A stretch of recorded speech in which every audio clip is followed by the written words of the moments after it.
چنین گفت زرتشت:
چنین گفت زرتشت: کتابی برای همه کس و هیچ کس.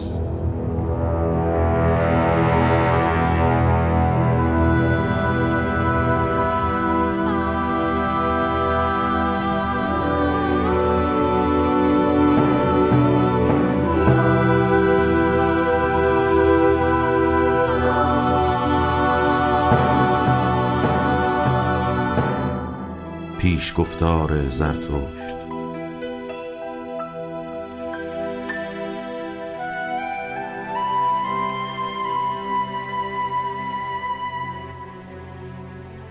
یک. زرتشت 30 ساله بود که زادبوم و دریاچه زادبوم خیش را ترک گفت و به کوهستان رفت. اینجا با جان و تنهای خیش سرخوش بود و 10 سال از آن نیازرد، اما سرانجام دلش دگر گشت و بامدادی با سپیده دم برخاست، برابر خورشید گام نهاد و با او چنین گفت: ای اختر بزرگ، تو را چه نیک بختی می بود اگر نمی داشتی آنانی را که روشنیشان می بخشی. تو 10 سال اینجا به غارم برآمدی، اگر من و عقاب و مارم نمی بودیم تو از فروغ خیش و از این راه سیر می شدی. لیک ما هر بامداد چشم راحت بودیم و سرریزت را از تو بر می گرفتیم و تو را بهر آن شکر می گذاردیم. آن از فرزانگی خیش به تنگ آمدم و چون زنبوری انگبین بسیار گرد کرده مرا به دستهایی نیاز است که به سویم دراز شوند. میخواهم ارزانی دارم و بخش کنم تا دیگر بار فرزانگان میان مردم از نابخردی خیش شادمان شوند و تهی دستان دیگر بار از توانگری خیش. از این رو می باید به ژرفنا درآیم، همان گونه که تو شامگاهان می کنی، بدانگاه که فرا پشت دریا می روی و نور به جهان زیرین می بری. تو ای اختر سرشار، به زبان مردمان، همان مردمانی که به سوی ایشان فرود می خواهم رفت، من می باید چون تو فرو شوم. پس برکت ده مرا ای چشم آسوده که نیک بختی بس بزرگ را بی رشک توانی نگریست. برکت ده جامی را که سرریز خواهد شدن تا آنکه آب از آن زرین جاری شود و باز تاب شادمانیت را همه سو برد. هان این جام دیگر بار تهی شدن خواهد و زرتشت دیگر بار انسان شدن. چنین آغاز شد فرو شده زرتشت.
زرتشت تنها از کوه به زیر آمد و با کسی رویارو نشد، اما چون به جنگل ها پای نهاد، ناگاه خود را با پیر مردی رویارو دید که از کلبه قدس خیش پی یافتن ریشه در جنگل بیرون آمده بود. و پیرمرد با زرتشت چنین گفت: این آواره به چشمم بیگانه نیست. سالها پیش از اینجا گذشت. نامش زرتشت بود، اما دگر گشته است. آن زمان خاکسترت را به کوهستان بردی و امروز سر آن داری که آتشت را به دره ها ببری. از کیفر آتش افروزی نمی هراسی. آری زرتشت را می شناسم، چشمانش پاک است و در دهانش هیچ تهوعی نهان نیست. ببین چه رقاصوار گام بر می دارد.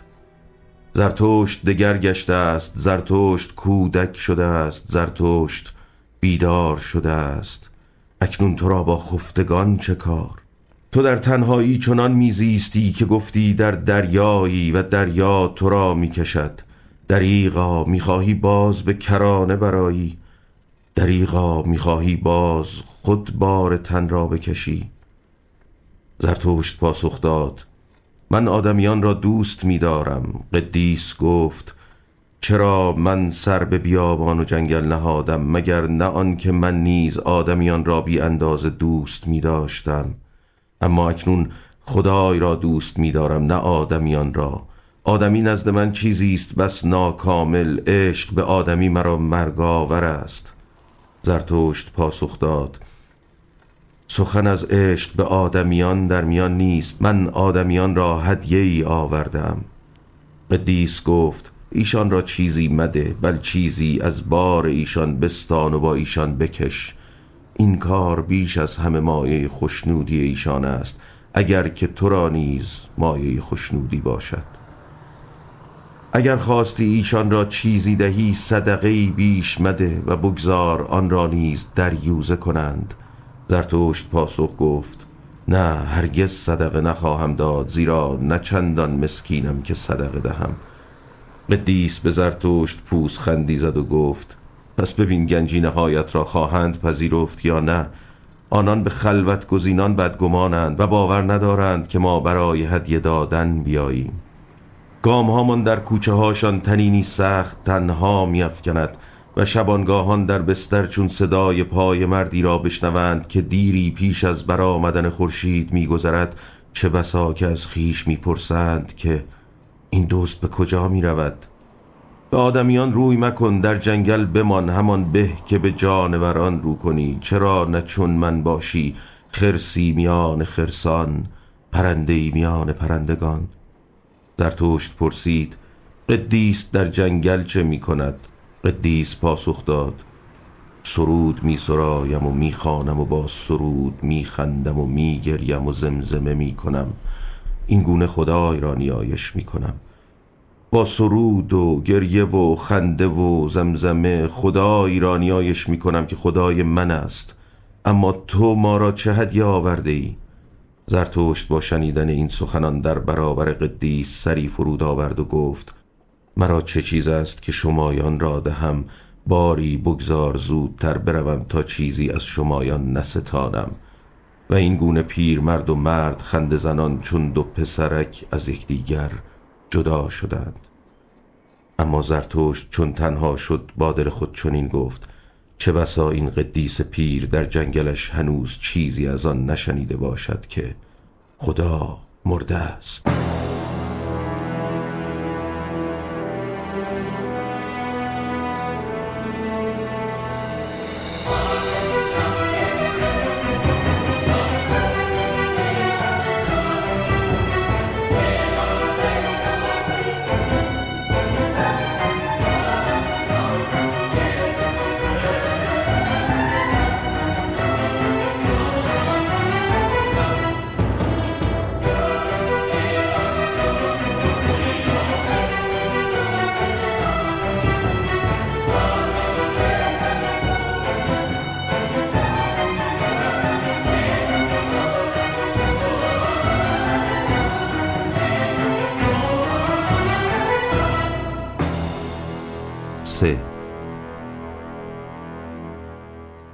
چون زرتشت به نزدیک ترین شهر کنار جنگل ها رسید، انبوهی از مردم را در بازار گرد آمده دید، زیرا نوید داده بودند که بند بازی نمایش خواهد داد و زرتشت با مردم چنین گفت: من به شما ابر انسان را می‌آموزانم. انسان چیزی است که بر او چیره می‌باید شد. برای چیره شدن بر او چه کرده اید؟ باشندگان همه تا کنون چیزی فراتر از خیش آفریدند، اما شما می‌خواهید فرو نشستن این مد بزرگ باشید و بس، و به جای چیره شدن بر انسان چه بسا به حیوان بازگردید. بوزینه در برابر انسان چیست؟ چیزی خنده آور یا چیزی مایه شرم دردناک؟ انسان در برابر ابر انسان همین گونه خواهد بود، چیزی خنده آور یا چیزی مایه شرم دردناک.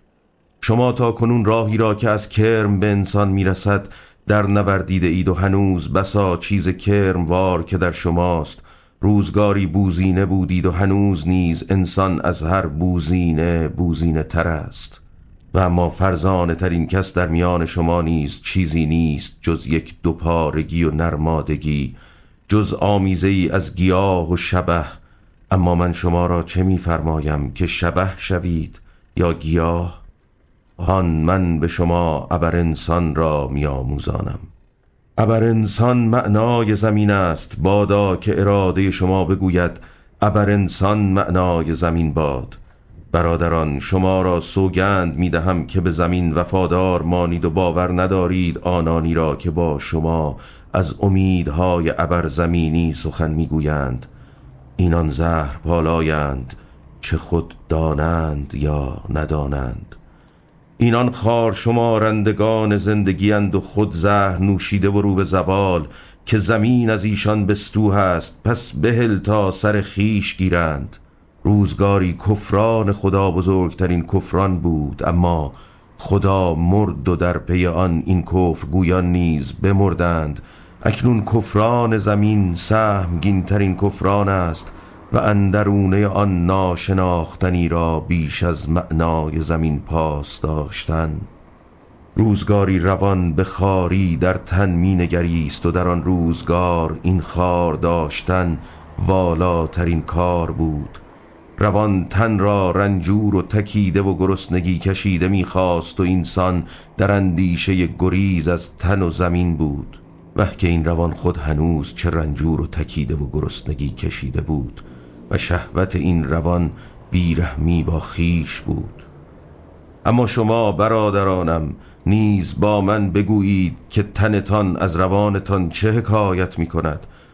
آیا روانتان چیزی جز مسکینی است و پلشتی و آسودگی نکبتبار؟ به راستی انسان رودی است آلوده، دریا باید بود تا رودی آلوده را پذیرا شد و ناپاکی نپذیرفت. هان به شما ابر انسان را می‌آموزانم. اوست این دریا، در اوست که خاری بزرگتان فرو تواند نشست. کدام است بزرگترین تجربه‌ای که می‌توانید کرد؟ آن تجربه ساعت خار داشت بزرگ است، آن ساعت که از نیک بختی خیش به تهوع می‌آیید و از خرد و فضیلت خیش نیز. آن ساعت که می‌گویید چه سود از نیک بختیم که همه مسکینی است و پلشتی و آسودگی نکبتبار، حالان که نیک بختیم چنان میباید که هستی را بر حق کند. آن ساعت میگویید چه سود از خردم، آیا آز او به دانش چنان است که آز شیر به طعمه خود؟ اما همه مسکینی است و پلشتی و آسودگی نکبتبار. آن ساعت که میگویید چه سود از فضیلتم که هیچ شوریده‌ام نکرده است، از نیک و بد خیش چه بیزارم که همه مسکینی است و پلشتی و آسودگی نکبتبار. آن ساعت که میگویید چه سود از دادگریم که خیش را همچون شعله و زغال نمیبینم، حالان که دادگر همچون شعله است و زغال. آن ساعت که میگویید چه سود از رحمم، مگر رحم همان صلیبی نیست که بر آن دوستار بشر را میخ کوب کردند؟ اما رحم من کجا و به صلیب کشیده شدن کجا؟ تا کنون این گونه گفته اید، تا کنون این گونه فریاد برآورده اید. چه بودی اگر فریادتان اینسان به گوشم رسیده بود؟ اما آنچه به آسمان میرسد فریاد خرسندی شماست، نه گناه کردنتان. فریاد تنگ چشمی شما در گناه کردن است که به آسمان میرسد. کجاست آن آذرخشی که زبان بر شما بساید؟ کجاست آن مایه شیدایی که باید در شما کوبیده شود؟ هان به شما ابر انسان را می آموزانم. اوست آن آذرخش، اوست آن مایه شیدایی. چون زرتشت چنین گفت، یکی از میان مردم فریاد برآورد: آنچه باید درباره بند باز شنیدیم، حال بگذار خودش را نیز ببینیم. و مردم همگی به زرتشت خندیدند، اما بند باز که گمان کرده بود این سخنان اشاره به اوست، کار خیش را آغاز کرد.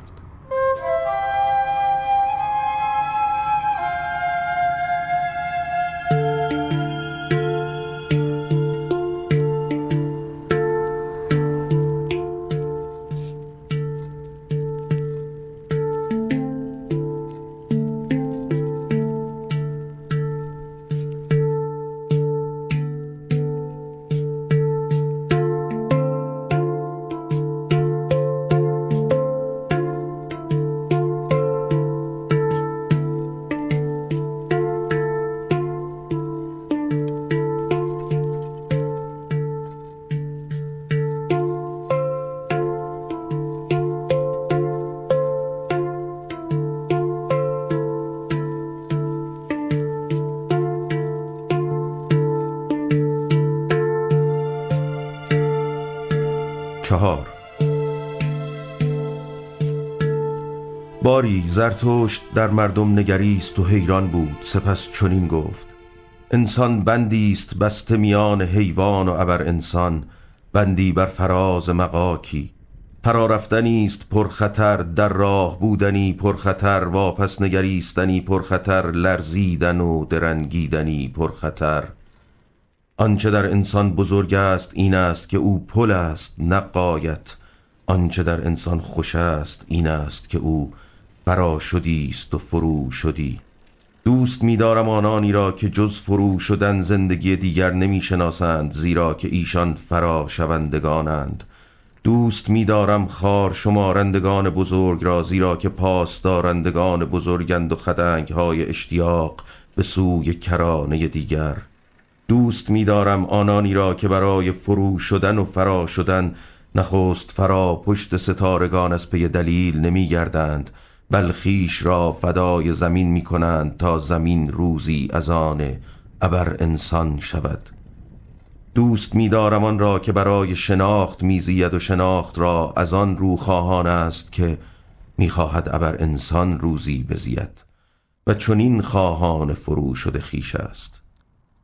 دوست می‌دارم آن را که کار می‌کند و می‌سازد تا آنکه خانه‌ای بهر ابر انسان بنا کند و زمین و جانور و گیاه را بهر او آماده می‌کند، زیرا این چنین خواهان فرو شده خویش است. دوست می‌دارم آن را که به فضیلت خویش عشق می‌ورزد، زیرا فضیلت خواست فرو شده است و خدنگ اشتیاق. دوست می‌دارم آن را که از جان چکه‌ای بهر خویش باز نمی‌گذارد، بل می‌خواهد سراپا جان فضیلت خویش باشد، بدینسان در مقام جان بر پل گام می‌نهد. دوست می‌دارم آن را که فضیلت خویش را خواهش و سرنوشت خویش می‌سازد و این گونه بهر فضیلت خویش هنوز زیستن خواهد یا دیگر نزیستن. دوست می‌دارم آن را که فضایل بسیار نمی‌خواهد، زیرا که یک فضیلت به است از دو فضیلت، زیرا که یک فضیلت چنبری است استوارتر برای درآویختن سرنوشت. دوست می‌دارم آن را که روانش خویشتن برباد ده است و نه اهل سپاس خواستن است و نه سپاس گزاردن، زیرا که همواره بخشنده است و به دور از پاییدن خویشتن. دوست می‌دارم آن را که چون تاس به سودش افتد شرمسار شود و پرسد نکند قماربازی فریبکار باشم، زیرا که خواهان فناست. دوست می‌دارم آن را که پیشا پیش کردارش کلام زرین می‌گستراند و همواره بیش از آن چه نوید می‌دهد به جای می‌آورد، زیرا که خواهان فرو شده خویش است. دوست می‌دارم آن را که آیندگان را برحق می‌کند و گذشتگان را نجات می‌بخشد، زیرا می‌خواهد جان بر سر کار کنونیان نهد. دوست می‌دارم آن را که خدای خیش را گوشمال می‌دهد، زیرا عاشق خدای خیشتن است، پس باید با غضب خدایش فنا شود. دوست می‌دارم آن را که روانش در زخم پذیری نیز ژرف است و پیش آمدی کوچک او را نابود تواند کرد، پس شادمان پای بر پل می‌گذارد. دوست می‌دارم آن را که روانش چنان سرشار است که خیش را از یاد میبرد و همه چیز در درون اوست، پس همه چیز مایه فرو شده او میشود. دوست می‌دارم آن را که آزاد جان است و آزاد دل، بدینسان سرش نیست مگر اندرونه دلش، باری دلش او را به فرو شدن میکشاند. دوست می‌دارم آنان را همه که چون چکه های گرانند و یکایک از ابر تیره آویخته بر فراز بشر فرو میچکند. اینان بشارتگران آذرخشند و همچون بشارتگران فنا میشوند. هان منم یک بشارتگر آذرخش و چکه‌ای گران از ابر، و اما این آذرخش را نام ابر انسان است.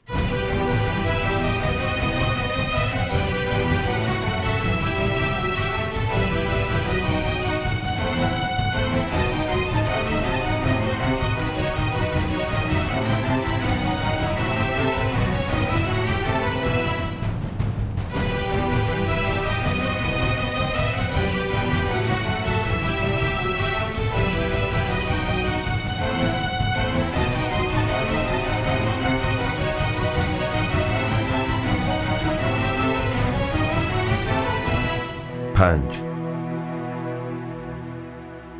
زرتشت چون این سخنان را بگفت باز در مردم نگریست و خاموش شد. آنگاه با دل خود گفت: اینان می ایستند و می خندند، اینان مرا در نمی آبند، من دهانی بهر این گوش ها نیستم.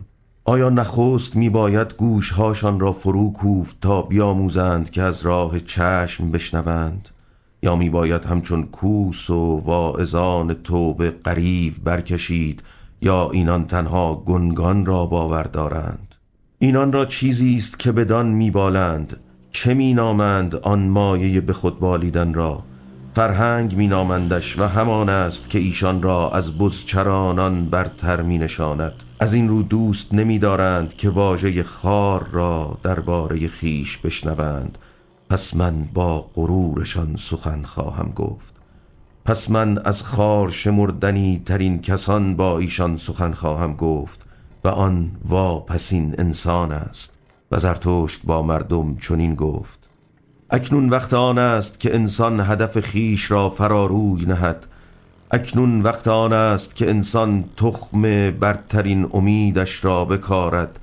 زمینش هنوز برای آن چندان که باید غنی است، اما این خاک روزی تنک مایه و سترون خواهد گشت و دیگر درختی بلند از آن نتواند رست. دردا زمانی فرا رسد که انسان دیگر خدنگ اشتیاق خود را فراتر از انسان نیفکند و زه کمانش خروشیدن را از یاد ببرد. با شما میگویم انسان را در درون خمیره‌ای میباید تا اختری رقصان از او بزاید. شما را میگویم که هنوز در خود خمیره دارید. دردا زمانی فرا رسد که از انسان دیگر اختری نزاید.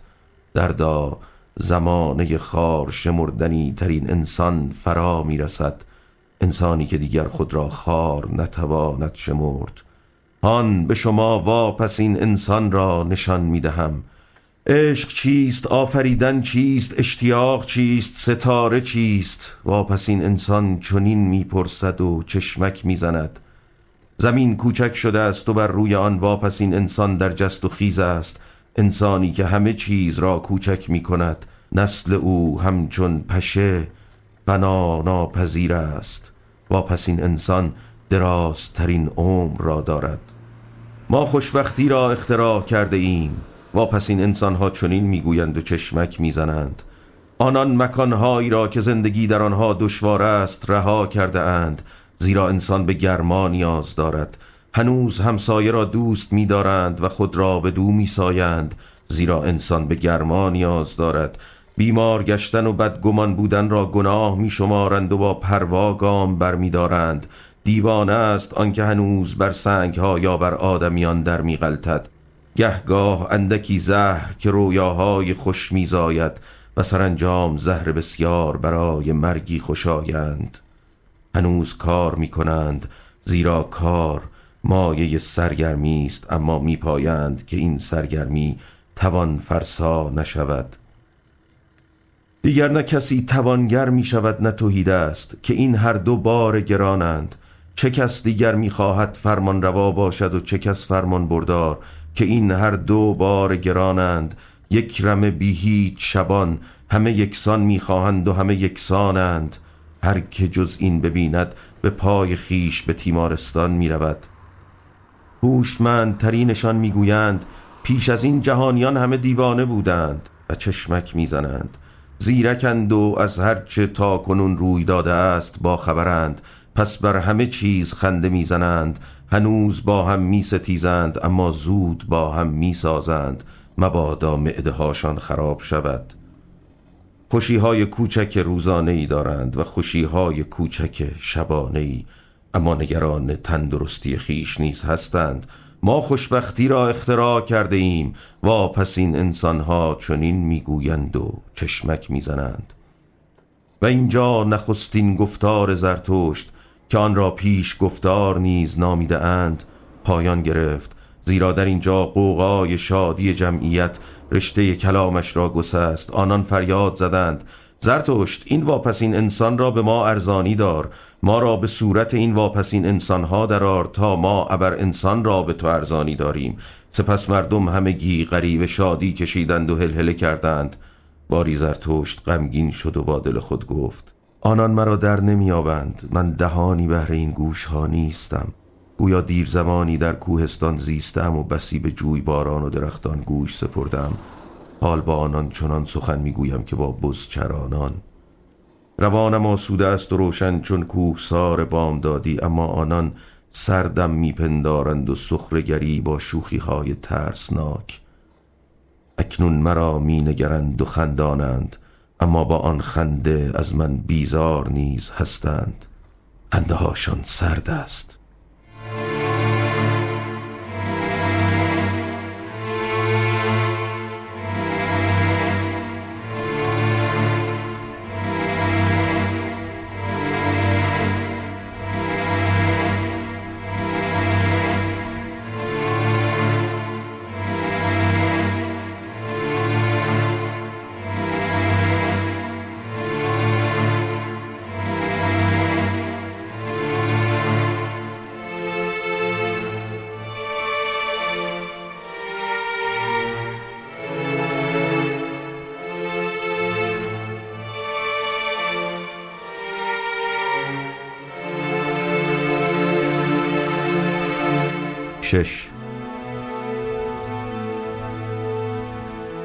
اما آنگاه چیزی روی داد که هر دهان را فرو بست و هر چشم را خیره کرد، زیرا در این میان بند باز کار خیش آغاز کرده بود.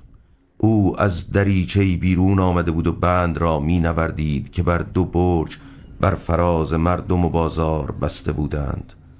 چون درست به میانه راه خیش رسید، دریچه دیگر بار گشوده شد و کسی با جامه رنگارنگ مانند دلقکان بیرون جست و با گام‌های تند به دنبال پیشین رفت. صدای هولناکش فریاد برداشت: برو جلو چلاق، برو جلو تنبل، دغل، رنگ و رو باخته، و الا با پاشنم قلقلکت میدهم. تو را اینجا میان برج ها چه کار؟ جای تو توی برج است. باید آنجا زندانیت کنند که راه بهتر از خودی را بسته ای. و با هر کلمه به او نزدیک و نزدیک تر شد، اما هنوز یک گام از او واپستر بود که آن چیز هولناک روی داد که هر دهان را فرو بست و هر چشم را خیره کرد. آنگاه او غریوی دیواسا برکشید و از فراز آن که بر سر راهش بود جهید. اما آن دیگری که رقیب را این گونه پیروز دید، عقل و قرار از کف بداد و لنگرش را رها کرد و خود بشتاب تر از آن چون گرد بادی از پا و دست به ژرفنا فرو افتاد. بازار و مردم چون دریای طوفان زده شدند و به ویژه در جایی که کالبد میبایست فرو افتد همه چیز از هم گسیخت و بر هم ریخت. اما زرتشت از جای نجنبید و کالبد درست نزدیک او فرو افتاد. سخت آسیب دیده و خورد، اما هنوز جان داشت. پس از چندی مرد در هم شکسته به هوش آمد و زرتشت را دید که بر بالینش زانو زده است. سرانجام گفت: تو اینجا چه می کنی؟ دیری بود که می دانستم شیطان روزی مرا می لغزاند. حال او مرا گریبان کش به دوزخ می کشاند. نکند که تو می خواهی او را از این کار باز داری؟ زرتشت پاسخ داد: ای دوست، به شرفم سوگند که چنان چیزی در کار نیست. نه شیطانی هست و نه دوزخی. روانت از تنت نیز زودتر خواهد مرد. پس دیگر از هیچ چیز مترس. مرد با بدگمانی برنگریست و آنگاه گفت: اگر حق با تو باشد پس من با از کف دادن زندگی چیزی از کف نخواهم داد. من هم چیزی بیش از جانوری نیستم که با کتکی و لقمه‌کی رقص به او آموختند. زرتشت گفت: نه هرگز، تو خطر را پیش ساختی و در این چیزی نیست که سزاوار سرزنش باشد. حال از راه پیشت فنا می شوی، پس تو را با دستهای خود در گور خواهم کرد. چون زرتشت این بگفت، مرد میرنده دیگر پاسخی نداد، اما دستش را تکانی داد، چنان که گویی دست زرتشت را برای سپاس می جوید.